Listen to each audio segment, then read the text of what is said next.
सुप्रभात। बाबा कहते हैं, मेरे प्यारे बच्चे, क्या ढूंढ रहे हो और कहाँ ढूंढ रहे हो? मैं तो तुम्हारे अंदर हूँ। जब तुम बाहर जाते हो और बार बार मुझसे कहते हो कि बाबा दर्शन दो और मैं नहीं दिखता हूँ, तो तुम नाराज़ हो जाते हो और उदास हो जाते हो कि बाबा ने हमें दर्शन नहीं दिए। बच्चे, आज मैं फिर से समझाना चाहता हूँ कि मैं तुम्हारे अंदर हूँ, तुम्हारे अंदर हर पल वास करता हूँ। तुम मुझे अपने मन की आँखों से देखो, आंखें बंद करो, और ना ही बंद करो तो बस मुझे याद करो, तुम्हें मैं दर्शन दूंगा। और हाँ, हो सकता है कि जहाँ तुम कह रहे थे वहाँ मैंने दर्शन नहीं दिए, क्योंकि तुम मुझे देखना चाहते हो और कोई नहीं देखना चाहता है। तो मैं तुम्हारे अंदर हूँ और मैं दर्शन दे देता हूँ।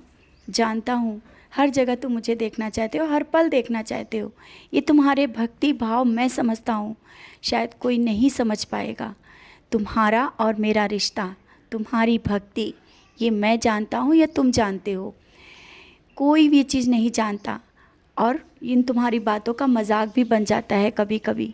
हो सकता है जो तुम बात उनसे कहते हो, मेरी चर्चा भी करते हो, वो तुम्हें मजाक में लेते हैं और बाद में तुम्हारी बातों का वो हंसी उड़ाते हैं। ये सब जानकर तुम्हें दुख हो जाता है ना। तो मैं कहता हूँ ना, उनको उन्हीं जगह पे रहने दो जहाँ पर वो हैं। उन्हें ज़्यादा समझाने की ज़रूरत नहीं। हाँ, तकलीफ़ में है, ऊदी बताओ। और तुमने जो किया सही किया, उन्हें ऊदी दी। वो लगाएं या ना लगाएं, उनके कर्म हैं। तुमने अपने फ़र्ज निभाया और तुम्हारा दिल था कि वो ऊदी का सेवन करें, मेरे करीब आएँ, जिससे उनकी तकलीफ़ दूर हो जाए। लेकिन शायद अभी वो उन्हें कर्म थोड़े और भुगतने हैं, इस कारण वो सच्चाई को नहीं पहचान पा रहे हैं। और जो तुम कह रहे हो ना, उनको मजाक लगता है, क्योंकि वो चमत्कार पे विश्वास करते हैं। तो चमत्कार इतनी जल्दी उनके साथ नहीं होने वाला। जल्दी ही दिखाऊंगा चमत्कार, कुछ ही दिनों में। लेकिन जब तक वो मेरे पास आएंगे ना, तब तक उनके कर्मों का फल वो भोग चुके होंगे। तो अब समझ गए हो गए ना, जो सही बातें होती हैं, जो सही रास्ता होता है ना, जब तक वो कर्मों के फल के अनुसार ही वो चीज़ें समझ में आती हैं। तुम जो उन्हें कह रहे हो, उन पर नाराज़ होने की कोई ज़रूरत नहीं। उन्हें नहीं समझ में आ रहा है, कोई बात नहीं, छोड़ दो। मैं हूँ ना, समझाऊँगा, लेकिन धीरे से।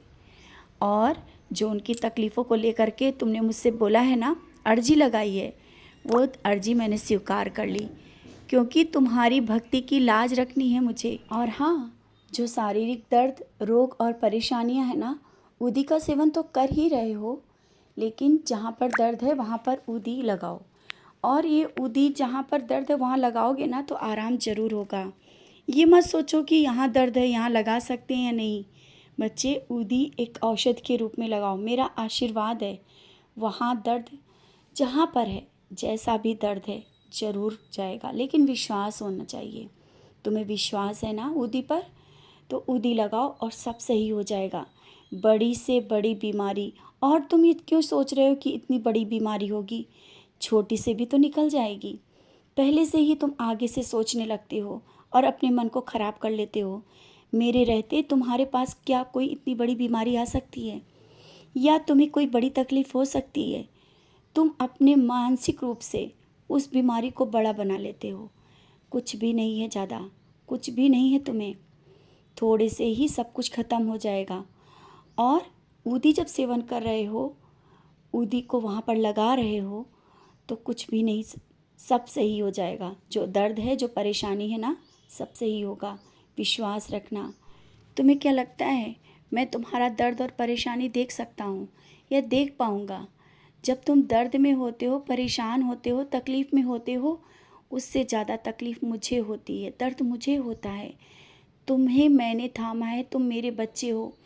तुम जिस परिस्थिति में अभी हो, ये जो परेशानी में हो, उस पल भी मैं तुम्हारे साथ हूँ। और तुम अकेला मत समझो।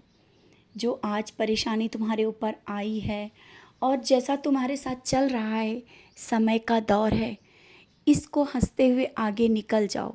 देखना, आगे बहुत कुछ है। अभी शायद जिस रास्ते पे चल रहे हो, तुम्हें नहीं रहा है, कुछ समझ में नहीं आ रहा है, चारों ओर अंधकार सा दिख रहा है। बच्चे, अंधकार तो दिख रहा है, अंधकार को तुम्हें चीरना है, परेशानियों से तुम्हें निकलना है। आगे बढ़ो और देखो कितना उजाला है, कितनी रोशनी है, और तुम्हारे जीवन के बहुत से लक्ष्य वहाँ छुपे हुए हैं। बस तुम्हें आगे बढ़ना होगा और अपने लक्ष्य को प्राप्त करना होगा। बहुत सारी खुशियाँ हैं।